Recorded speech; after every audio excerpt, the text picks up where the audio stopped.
Welcome to another deep dive. Today we're plunging into a book that truly left, well, an indelible mark on the 20th century. It still echoes today. Quotations from Chairman Mao Zedong, or as most people know it, the Little Red Book. Exactly. We've got a really fascinating stack of sources here, mainly digging into a pretty comprehensive Wikipedia entry. It covers the origin, the content, its global reach, and just the incredible social impact. Our mission, like always, is to pull out the most important nuggets, the key insights, basically giving you a shortcut to being, really well informed about this pivotal piece of literature and propaganda. Yeah, and what's so fascinating here, I think, is digging into not just what was in it, but how this collection of writings became such a dominant symbol and a tool. We'll look at the strategic thinking behind its production, the sheer scale of its distribution. Which is just staggering. It really is. Yeah. And how its influence spread way beyond China, why it became so central to that political movement, and, how its legacy evolved over time. Okay, let's unpack that journey then, starting right at the beginning. It had quite unexpected origins, didn't it? Right. What was the initial idea? How did it go from that to being everywhere? Well, it actually began in 1964. And not as a public thing at all. It was designed as an ideological handbook, specifically for the People's Liberation Army, the PLA. Right, for the military. Exactly. And this was really pushed by Lin Biao, who was the Minister of National Defense then.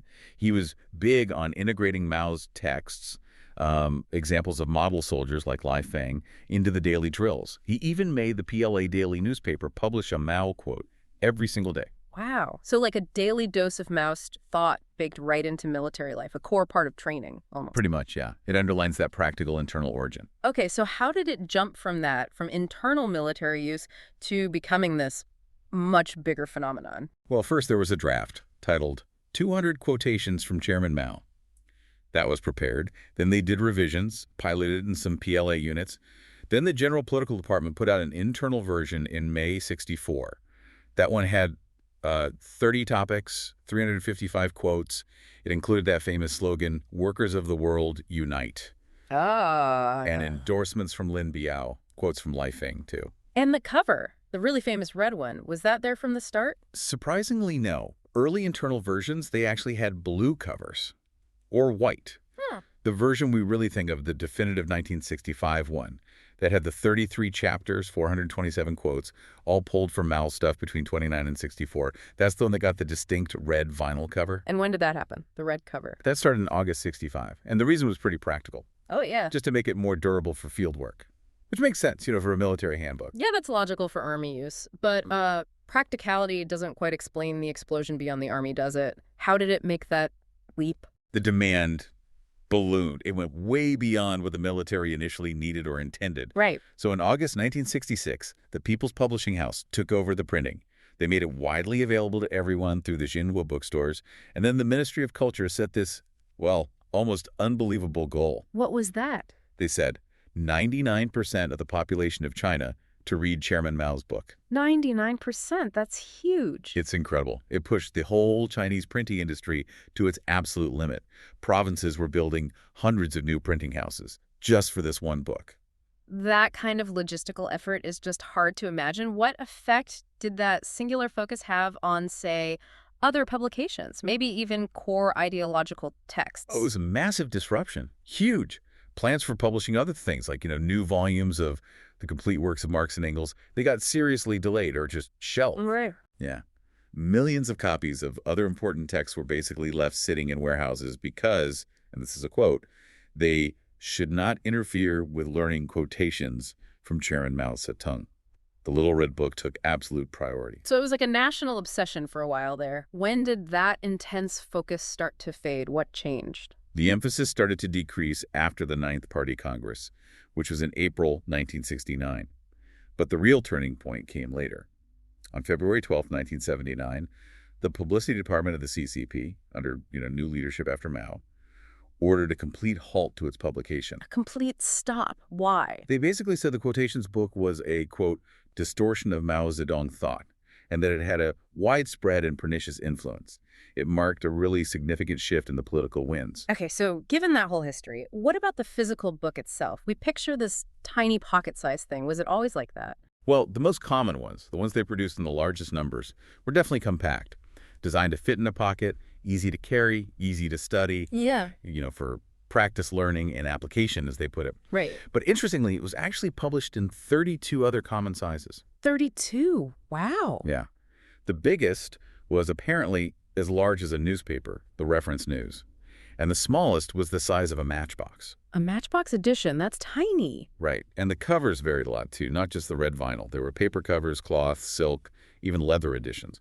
So, yeah, the Little Red Book image is strong, but the reality was much more diverse physically. Okay, so we've covered the how and when of its publication, the incredible scale, but let's get into the what. What was actually in the book? What were the key ideas Mao wanted to get across with these 427 quotes? So it's structured thematically into those 33 chapters. The quotes themselves, they range from just a single sentence to maybe a few short paragraphs, mostly pulled from Mao's bigger selected works. The layout is logical, usually tackling 1 to 3 main themes per chapter. The idea was clearly to distill these, well, sometimes complex ideas into easily digestible, sort of actionable principles. Can you give us some examples? What kind of concepts really jump out, and maybe why those specific messages were chosen? Sure. One really notable chapter is titled Imperialism and All Reactionaries Are Paper Tigers. Paper tigers, okay. Yeah, it was an incredibly potent message at the time. It acknowledged that forces like, say, U.S. imperialism or internal Chinese reactionary forces, they were real dangers. But, it argued, because communism's goal was inherently just, these other forces, being self-centered and unjust, would ultimately prove to be much less dangerous than they seemed, after a struggle. So kind of a psychological tool to boost morale against big enemies. Exactly. A way to frame challenges as surmountable. To defy what might seem like overwhelming odds. Very powerful for mobilization. Makes sense. What about the role of the people themselves in this framework? Well, you have chapters like Serving the People. This really emphasizes the duty of the cadre's party officials, leaders, and the party itself to always put the people's interests first. It explicitly states that without that focus, their work is useless. So legitimizing the party as servants of the people. Precisely. Framing their authority in that way. And then there's the mass line theme. This highlights what Mao saw as the inexhaustible creative and productive power of the Chinese masses. It suggests party members should really take their cues from the people, make sure policies actually align with what the masses needed and wanted. You mentioned earlier one text that was reproduced in full, which seems unusual for a book of quotes. Tell us about that one. What was the lesson there? Right, that's an interesting point about how lessons were taught, not just stated. Chapter 21, Self-Reliance and Arduous Struggle, it includes the only complete text in the whole book. Which was? It's an old Chinese fable, retold by Mao in 1945, called The Foolish Old Man Who Removed the Mountains. Ah, I think I know that story. It's an allegory, right? About perseverance, about collective effort tackling seemingly impossible tasks. It strongly reinforces that idea of China needing to become self-reliant, primarily through class struggle. It's a very visual way to convey that message. Keep digging, together, and you can move mountains. That is memorable, yeah. Very visual. Were there other, maybe unexpected topics or concepts defined in a unique way? Yes, definitely. For instance, there's a chapter called Correcting Mistaken Ideas. It advises avoiding something in terms of liberalism. Liberalism, in the Western political sense. No, not really. It defines it more as a kind of individualistic, almost bourgeois dislike of discipline. Where someone might avoid conflict or maybe difficult work just for their own immediate comfort, letting problems get worse. Ah, I see. So more about personal conduct and discipline. Exactly. It emphasizes strict ideological commitment and collective responsibility over individual ease. And then there's also a whole chapter just on women. Oh, what did that say? It explicitly recognizes women as a huge productive force in China. It advocates for sex equality and for easing the multiple burdens women often carried. That was quite a significant statement for that time and place. Okay, the sheer scale of production and distribution you mentioned, it's just staggering. How widespread did its influence actually become, both inside China and, beyond? Well, from the mid-60s to the mid-70s, some sources say it was the most printed book in the world. The most printed globally. That's the claim. Now, exact numbers are tricky, but sources talk about over 6.5 billion printed volumes distributed. Billion with a B. Yeah, with over 1 billion official copies just between 66 and 69. Plus, who knows how many unofficial reprints. That's almost impossible to comprehend. It really is. It became massively popular during that Learn from the People's Liberation Army campaign. And get this, on National Day in 1966, they handed out 1 million copies just to the Red Guards, the young revolutionaries who traveled to Beijing. 1 million copies in one day. Wow. And it went international, you said? How did that work? Yeah, it did. Although, interestingly, the Foreign Affairs Department first asked foreigners to return their copies in March '66 Return them. Why? because it was seen as being for internal education. But that's just proved totally impractical. So the very next month, they decided foreigners could request copies. Okay. By later in '66, it was approved for export. It got translated incredibly quickly into more than 50 languages. 50 languages. Yep, and by May '67, bookstores in 117 countries were distributing it. Places like the UK, France, Japan, even the Soviet Union, plus nations across Africa and the Arab world. That's incredible reach. It was huge.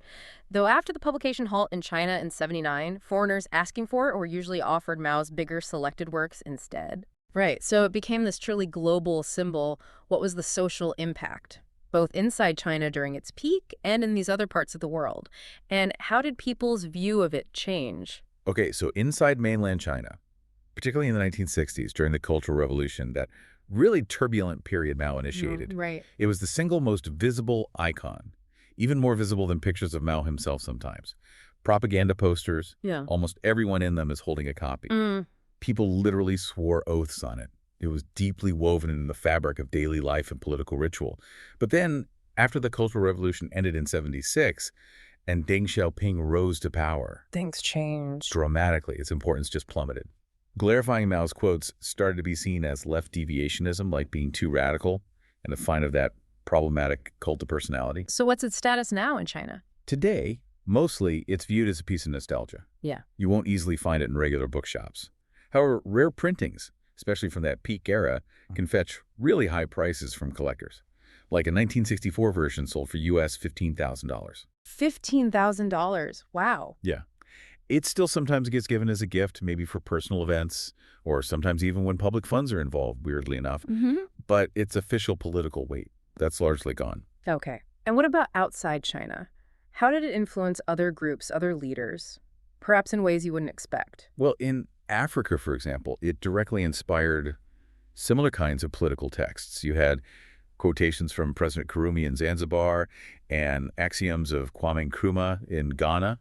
So it clearly influenced post-colonial thinking in statecraft. Interesting adaptation. And in Europe and America, some groups, like French Maoist thinkers like Alain Badiou, they didn't see it as just some rigid dogma. They interpreted it more as a kind of guide for figuring out how to act, how to invent new approaches in unfamiliar situations. So quite But adaptable. in the U.S. specifically. Yeah, in the United States, it found a particular audience among African American and Asian American radical groups. They saw it as a break from what they considered Eurocentric theories, offering a different model for liberation. Can you give an example? Sure. Bobby Seale, from the Black Panther Party, he actually talked about how he and Huey P. Newton sold copies of the quotations. They got them from a Chinese bookstore in San Francisco, sold them at UC Berkeley. And what did they do with the money? They used the proceeds to buy weapons, Right. specifically for self-defense against police brutality, as they saw it. That's quite a direct connection. It is. And another group, the Revolutionary Action Movement, they actually based their own code of cadres on the 3 main rules of discipline section from the Little Red Book. That's genuinely striking. A powerful link showing how texts get reinterpreted and used. What about somewhere like India? In India, yeah, it gained a lot of traction after the 1967 Naxalbari uprising, feeding into the Naxalite movement. Okay. Their leader, Charu Majumdar, put huge emphasis on the text. He required followers to study it, even insisted it be read aloud to illiterate peasants. It was incredibly popular among people in the movement and their sympathizers, until the Indian government banned it in the mid-1970s. So again, you see this pattern. A text designed for one specific context gets picked up, reinterpreted, and applied to completely different struggles all around the world. What a deep dive indeed. We've traced it from, well, a humble military handbook to this absolute global phenomenon, influencing such diverse movements, becoming a revered icon, and then later a symbol of a, problematic cult of personality. It really shows how a book just packed with specific ideas, practical advice even, can just take on a life of its own. It shapes eras and is shaped by them. Absolutely. And if you connect it to the bigger picture, it just underscores the incredible power of distilled ideas, these simplified, accessible principles, how they can be picked up, adapted, used across totally different cultures, different contexts, often in ways the original authors or publishers never intended or couldn't have even imagined. It's a really powerful lesson in how information moves and transforms. It certainly makes you think, doesn't it, about the lasting impact, for good or ill, of ideas that get spread so widely. So, what does this all mean for you listening? Maybe consider this. We live in an age of just constant information overload. Where do you look for your nuggets of knowledge? And how do you make sure those sources are giving you genuine insight, maybe multiple perspectives, rather than just, reinforcing a single point of view, something to mull over?